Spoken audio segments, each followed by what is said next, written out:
Matius pasal yang kelima, khotbah di bukit, ucapan bahagia. Ketika Yesus melihat orang banyak itu, naiklah ia ke atas bukit, dan setelah ia duduk, datanglah murid-muridnya kepadanya. Maka Yesus mulai berbicara dan mengajar mereka, katanya, "Berbahagialah orang yang miskin di hadapan Allah, karena merekalah yang punya kerajaan surga. Berbahagialah orang yang berduka cita, karena mereka akan dihibur. Berbahagialah orang yang lemah lembut, karena mereka akan memiliki bumi. Berbahagialah orang yang lapar dan haus akan kebenaran, karena mereka akan dipuaskan. Berbahagialah orang yang murah hatinya, karena mereka akan beroleh kemurahan. Berbahagialah orang yang suci hatinya, karena mereka akan melihat Allah. Berbahagialah orang yang membawa damai, karena mereka akan disebut anak-anak Allah. Berbahagialah orang yang dianiaya oleh sebab kebenaran, karena merekalah yang punya kerajaan surga.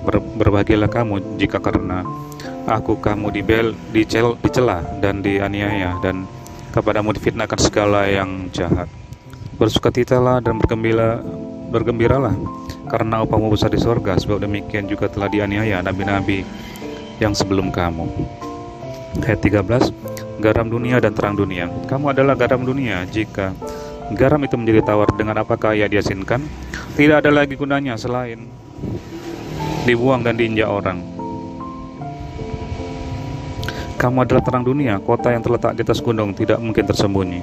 Lagi pula orang tidak menyalakan pelita lalu meletakkannya di bawah gantang, melainkan di atas kaki dian, sehingga menerangi semua orang di dalam rumah itu. Demikianlah hendaknya terangmu bercahaya di depan orang, supaya mereka melihat perbuatanmu yang baik dan memuliakan Bapamu yang di surga. Ayat 17, Yesus dan hukum Taurat. Janganlah kamu menyangka bahwa aku datang untuk meniadakan hukum Taurat dan kitab para nabi. Aku datang bukan untuk meniadakannya, melainkan untuk menggenapinya. Karena aku berkata kepadamu, sesungguhnya selama belum lenyap langit dan bumi ini, satu iota atau satu titik pun tidak akan ditiadakan dari hukum Taurat sebelum semuanya terjadi. Karena itu siapa yang meniadakan salah satu perintah hukum Taurat sekalipun yang paling kecil, dan mengajarkannya demikian kepada orang lain, ia akan menduduki tempat yang paling rendah di dalam kerajaan surga. Tetapi siapa yang melakukan dan mengajarkan segala perintah-perintah hukum Taurat, ia akan menduduki tempat yang tinggi di dalam kerajaan surga. Maka aku berkata kepadamu, jika hidup keagamaanmu tidak lebih benar daripada hidup keagamaan ahli-ahli Taurat dan orang-orang Farisi, sesungguhnya kamu tidak akan masuk ke dalam kerajaan surga. Kamu telah mendengar yang difirmankan kepada nenek moyang kita, jangan bunuh. Siapa yang membunuh harus dihukum. Tetapi aku berkata kepadamu, setiap orang yang marah terhadap saudaranya harus dihukum. Siapa yang berkata kepada saudaranya kafir, harus dihadapkan ke mahkamah agama. Dan siapa yang berkata jahil, harus diserahkan ke dalam neraka yang menyala-nyala. Sebab itu jika engkau persembahkan persembahanmu di atas mezbah, dan engkau teringat akan sesuatu yang ada dalam hati saudaramu terhadap engkau, tinggalkanlah persembahanmu di depan mezbah itu, dan pergilah berdamai dahulu dengan saudaramu, lalu kembali untuk mempersembahkan persembahanmu itu. Segeralah berdamai dengan lawanmu selama engkau bersama-sama dengan dia di tengah jalan, supaya lawanmu itu jangan menyerahkan engkau kepada hakim, dan hakim itu menyerahkan engkau kepada pembantunya, dan engkau dilemparkan ke dalam penjara. Aku berkata kepadamu, sesungguhnya engkau tidak akan keluar dari sana sebelum engkau membayar hutangmu sampai lunas. Kamu telah mendengar firman, jangan berzina. Tetapi aku berkata kepadamu, setiap orang yang memandang perempuan serta mengininya, sudah berzina dengan dia di dalam hatinya. Maka jika matamu yang kanan menyesatkan engkau, cungkillah dan buanglah itu, karena lebih baik bagimu jika satu dari anggota tubuhmu binasa daripada tubuhmu dengan utuh dicampakkan ke dalam neraka. Dan jika tanganmu yang kanan menyesatkan engkau, penggalah dan buanglah itu, karena lebih baik bagimu jika satu dari anggota tubuhmu binasa daripada tubuhmu dengan utuh masuk neraka. Telah difirmankan juga, siapa yang menceraikan istrinya harus memberi surat cerai kepadanya. Tetapi aku berkata kepadamu, setiap orang yang menceraikan istrinya kecuali karena zina, ia menjadikan istrinya berzina, dan siapa yang kawin dengan perempuan yang diceraikan, ia berbuat zina. Kamu telah mendengar pula yang difirmankan kepada nenek moyang kita, jangan bersumpah palsu, melainkan peganglah sumpahmu di depan Tuhan. Tetapi aku berkata kepadamu, janganlah sekali-sekali bersumpah, baik demi langit, karena langit adalah tahta Allah, maupun demi bumi, karena bumi adalah tumpuan kakinya, ataupun demi Yerusalem, karena Yerusalem adalah kota raja besar. Janganlah juga engkau bersumpah demi kepalamu, karena engkau tidak berkuasa memutihkan atau menghitamkan sehelai rambut pun.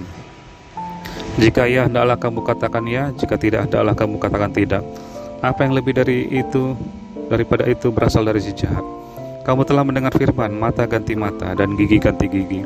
Tetapi aku berkata kepadamu, janganlah kamu melawan orang yang berbuat jahat kepadamu, melainkan siapapun yang menampar pipi kananmu, berilah juga kepadanya pipi kirimu. Dan kepada orang yang hendak mengadukan engkau karena mengingini bajumu, serahkanlah juga jubahmu. Dan siapapun yang memaksa engkau berjalan sejauh 1 mil, berjalanlah bersama dia sejauh 2 mil.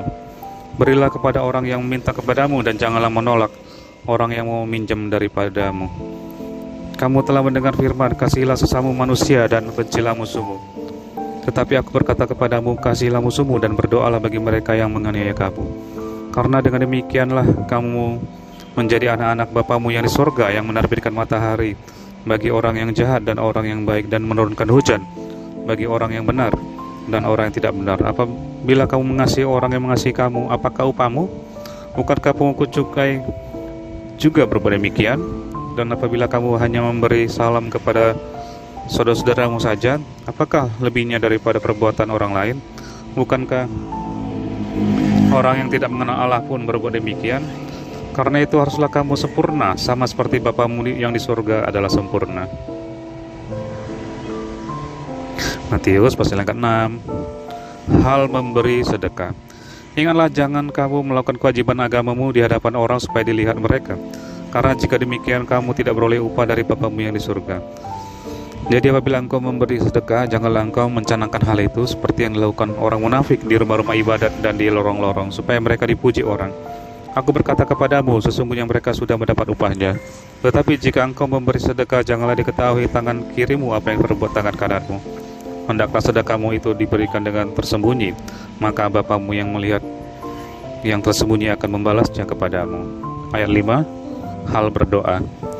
Dan apabila kamu berdoa, janganlah berdoa seperti orang munafik.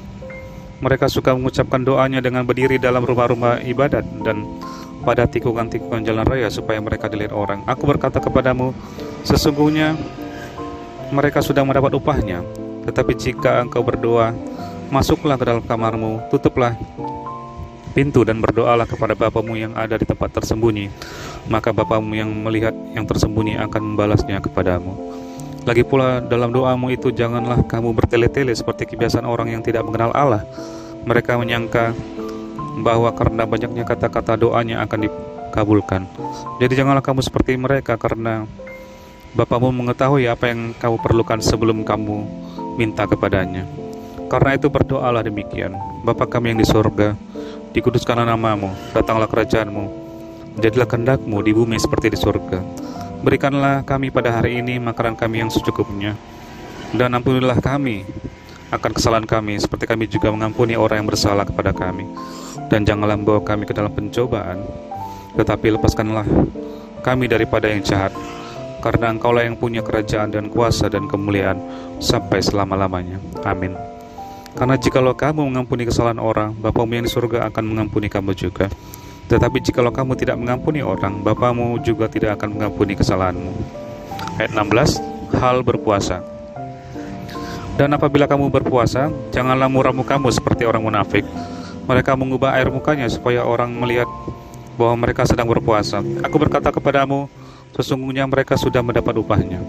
Tetapi apabila engkau berpuasa, minyakilah kepalamu dan cucilah mukamu, supaya jangan dilihat oleh orang bahwa engkau sedang berpuasa, melainkan hanya oleh Bapamu yang ada di tempat tersembunyi. Maka Bapamu yang melihat yang tersembunyi akan membalasnya kepadamu. Ayat 19. Hal mengumpulkan harta.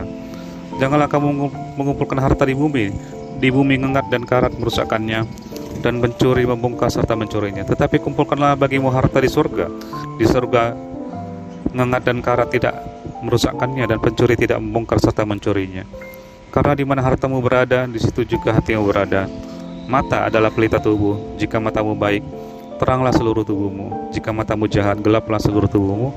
Jadi jika terang yang ada padamu gelap, betapa gelapnya kegelapan itu. Tak seorang pun dapat mengabdi kepada dua tuan, karena jika demikian, ia akan membenci yang seorang dan mengasihi yang lain, atau ia akan setia kepada yang seorang dan tidak mengindahkan yang lain. Kamu tidak dapat mengabdi kepada Allah dan kepada Mammon. Ayat 25. Hal kekhawatiran. Karena itu aku berkata kepadamu, janganlah khawatir akan hidupmu, apa yang hendak kamu makan atau minum, dan janganlah khawatir pula akan tubuhmu, akan apa yang hendak kamu pakai. Bukankah hidup itu lebih penting daripada makanan, dan tubuh itu lebih penting daripada pakaian? Pandanglah burung-burung di langit yang tidak menabur dan tidak menuai, dan tidak mengumpulkan bekal dalam lumbung, namun diberi makan oleh Bapamu yang di sorga. Bukankah kamu jauh melebihi burung-burung itu? Siapakah di antara kamu yang karena kekhawatirannya dapat menambahkan sehasta saja pada jalan hidupnya? Dan mengapa kamu khawatir akan pakaian? Perhatikanlah bunga bakung di ladang yang tumbuh tanpa bekerja dan tanpa minta. Namun aku berkata kepadamu, Salomo dalam segala kemegahannya pun tidak berpakaian seindah salah satu dari bunga itu. Jadi jika demikian Allah mendandani rumput di ladang yang hari ini ada dan besok dibuang ke dalam api, tidakkah Ia akan lebih lagi mendandani kamu, hai orang yang kurang percaya? Sebab itu janganlah kamu khawatir dan berkata, apakah yang akan kami makan, apakah yang akan kami minum, apakah yang akan kami pakai? Semua itu dicari bangsa-bangsa yang tidak mengenal Allah. Tetapi Bapamu yang di surga tahu bahwa kamu memerlukan semuanya itu. Tetapi carilah dahulu kerajaan Allah dan kebenarannya, maka semuanya itu akan ditambahkan kepadamu. Sebab itu janganlah kamu khawatir akan hari esok, karena hari esok mempunyai kesusahannya sendiri. Kesusahan sehari cukuplah untuk sehari.